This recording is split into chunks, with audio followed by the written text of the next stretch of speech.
Hi అండి, నమస్తే. నేను మీ Sonia. Welcome back to our channel smart Soni Shiva. ఈరోజు మన వీడియోలో ఒక మంచి హెల్తీ సూప్ని అయితే చూపించిపోతున్నాను. అదే బాదం సూప్ అనమాట. చాలా ఈజీగా చేసుకోవచ్చు, అలాగే హెల్త్కి కూడా చాలా మంచిది. లాస్ట్ టైం నేను రాగి సూప్ చేసినప్పుడు చాలా బాగా మంచి రెస్పాండ్ వచ్చిందనమాట ఆ వీడియోకి.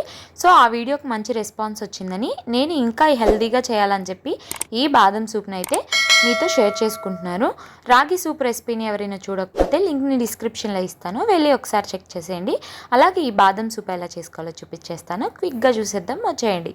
ముందుగా బాదం సూప్ చేసుకోవడం కోసం స్టవ్ మీద ఒక ప్యాన్ పెట్టేసుకొని అందులోకి ఒక కప్పు దాకా నీళ్ళనైతే వేసుకోవాలి. నీళ్ళనిలా మరిగించుకోవాలన్నమాట. ఇలా మరుగుతున్న టైంలో ఒక 20 నుంచి 25 దాకా బాదం పప్పులను తీసుకొని ఈ మరుగుతున్న నీళ్ళల్లో వేసేసుకొని స్టవ్ ఆఫ్ చేసేసి మూత పెట్టి ఒక 10 నిమిషాల పాటు పక్కన పెట్టుకోవాలి. సూప్కి కావాల్సిన వెజిటేబుల్స్ కట్ చేసుకుందాం. ఈలోపు నేనైతే ఇక్కడ ఆల్రెడీ కట్ చేసి పెట్టుకున్నాను ఆనియన్స్, అలా ఇక్కడ బీన్స్, క్యారెట్ని సన్నగా కట్ చేసుకున్నాను. నేను ఇక్కడ సింపుల్గా క్యారెట్తో చేస్తున్నాను. మీకు ఇష్టమైతే స్వీట్ కార్న్ కూడా వేసుకోవచ్చు. అలాగే బటరు, అలాగే ఫ్రెష్గా దంచుకున్న మిరియాల పొడి, ఫ్రెష్గా దంచుకున్న అల్లం వెల్లుల్లి పేస్ట్, అలాగే స్ప్రింగ్ ఆనియన్స్ తీసుకున్నాను. నేను ఇక్కడ చాలా సింపుల్ ఇంగ్రీడియంట్స్తో చేస్తున్నాను అనమాట. సో ఇప్పుడు ఎలా చేసుకోవాలో చూసేద్దాం. ముందుగా స్టవ్ మీద ప్యాన్ పెట్టేసుకొని అందులోకి ఒక టేబుల్ స్పూన్ దాకా బటర్ అయితే వేసుకోవాలి. నేను ఇక్కడ బటర్ యూస్ చేస్తున్నా కదా, మీ దగ్గర బటర్ లేకపోతే కనుక నెయ్యి అయినా యూస్ చేసుకోవచ్చు. ఒకవేళ నెయ్యి ఫ్లేవర్ కూడా ఇష్టం లేకపోతే ఆయిల్తో అయినా చేసుకోవచ్చు అనమాట. ఇలా బటర్ అంతా కరిగిపోయిన తర్వాత ఇందులోకి ఒక టేబుల్ స్పూన్ దాకా ఫ్రెష్గా దంచుకున్న అల్లం వెల్లుల్లి పేస్ట్ని అయితే వేసుకోవాలి. నేను ఇక్కడ కొంచెం కోర్స్గా అయితే దంచుకున్నాను అనమాట. సో అక్కడక్కడ తగులుతూ ఉంటే బాగుంటుందని, మీకు ఇష్టం లేకపోతే మెత్తగా పేస్ట్లా చేసుకోవచ్చు. ఇవి కొంచెం ఫ్రై అయిన తర్వాత ఇందులోకి ఒక 1 టేబుల్ స్పూన్ దాకా సన్నగా కట్ చేసుకున్న ఆనియన్ ముక్కలను అయితే వేసేసుకోవాలి. ఇవి కూడా పచ్చివాసన పోయేంత వరకు చక్కగా వేయించుకోవాలన్నమాట, మీడియం ఫ్లేమ్లో పెట్టుకొని. ఇవి కొంచెం వేగిన తర్వాత ఇందులోకి సన్నగా కట్ చేసుకున్న బీన్స్ని అయితే వేసుకోవాలి. ఇవి కూడా ఒక 1 టేబుల్ స్పూన్ వేసుకుంటున్నాను. అన్నీ కూడా ఒక 1 టేబుల్ చొప్పున అయితే నేను తీసుకున్నాను అనమాట. ఒక 1 టేబుల్ స్పూన్ దాకా సన్నగా కట్ చేసుకున్న క్యారెట్ తురుమును కూడా వేసేసుకొని వీటన్నిటిని కూడా మీడియం ఫ్లేమ్లో పెట్టుకొని కొంచెం ఫ్రై చేసుకోవాలి. వీటిలోంచి పచ్చివాసన పోయి ఇవి కొంచెం సాఫ్ట్గా మగ్గాలన్నమాట. నేను ఇక్కడ మూత పెట్టుకొని మధ్యలో కలుపుకుంటూ ఇలా చక్కగా మెత్తగా మగ్గించుకుంటున్నాను. మీరు మూత పెట్టుకోకుండా అయినా కలుపుకుంటూ కూడా మగ్గించుకోవచ్చు అనమాట. సో చూడండి, ఒక 2 మినిట్స్కి మనకి చక్కగా ఇవి మగ్గిపోయినాయి కదా, అంటే మెత్తగా సాఫ్ట్గా అయిపోయినాయి కదా. ఇప్పుడు ఇందులోకి సూప్కి తగినన్ని వాటర్ అయితే వేసుకుందాం. నేనైతే ఇక్కడ ఒక 2 కప్పుల దాకా నీళ్ళని అయితే తీసుకున్నాను. నేను తీసుకున్న క్వాంటిటీకి 2 కప్స్ వాటర్ అయితే కరెక్ట్గా సరిపోతాయి అన్నమాట. సో ఇప్పుడు ఇందులోకి ఫ్రెష్గా దంచుకున్న మిరియాల పొడిని అయితే ఒక టేబుల్ స్పూన్ దాకా వేసుకుంటున్నాను.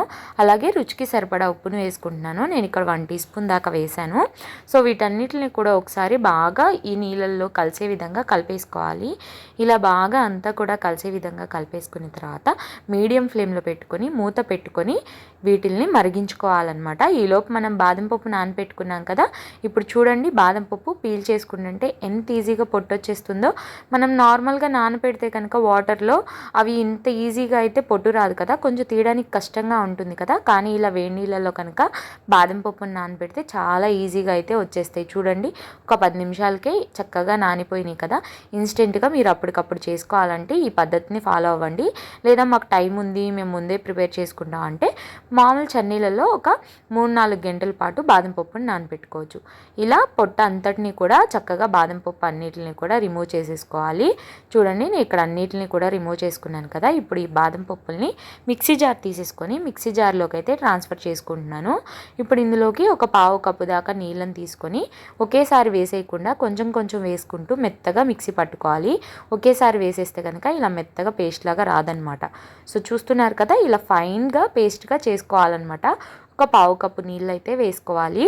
ఇలా ఫ్రైన్గా చేసుకున్న దాన్ని పక్కన పెట్టేసుకొని ఇప్పుడు మనం సూప్ని చూద్దాం. సూప్ చూడండి చక్కగా మరుగుతూ చక్కగా బాయిల్ అవుతూ ఉంది కదా. ఇప్పుడు ఇందులోకి మనం ముందుగా మిక్సీ పట్టు పెట్టుకున్నాం కదా బాదం పేస్ట్ని సూప్ మిశ్రమంలో అయితే వేసేసుకోవాలి. ఇలా వేసేసుకున్న తర్వాత అంతా కూడా బాగా కలిసే విధంగా చక్కగా ఒకసారి అంతా కలిపేసుకోవాలి.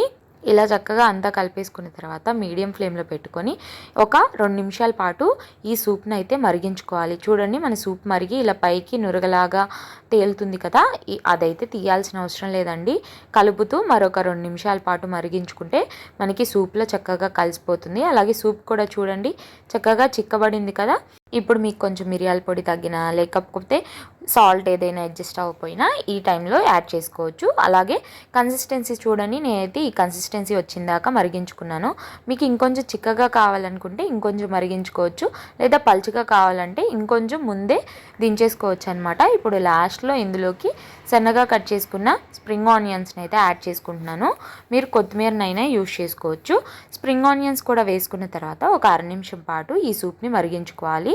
మరిగించుకుంటే చూడండి ఇంకొంచెం థిక్నెస్ అనేది యాడ్ అవుతుంది.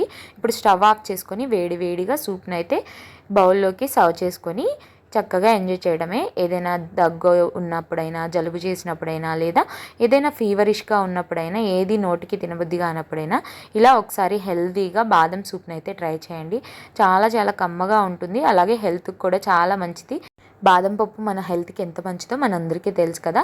సో తప్పకుండా వర్షాకాలమైనా లేదా చలికాలమైనా హెల్త్ బాగాలేనప్పుడైనా ఒకసారి బాదం సూప్ని ట్రై చేయండి. ట్రై చేసాక ఎలా వచ్చిందో మీ ఫీడ్బ్యాక్ని నాతో షేర్ చేసుకోవడం అసలు మర్చిపోద్దు. ఈ వీడియో కనుక నచ్చితే వీడియోని లైక్ చేయండి, మీ ఫ్రెండ్స్ అండ్ ఫ్యామిలీ రిలేటివ్స్కి షేర్ చేయండి. ఇంకా ఇలాంటి ఎన్నో హెల్దీ సూప్ రెసిపీస్ కోసం ఇస్మార్ట్ సోనీ శివ ఛానల్ని సబ్స్క్రైబ్ చేయండి.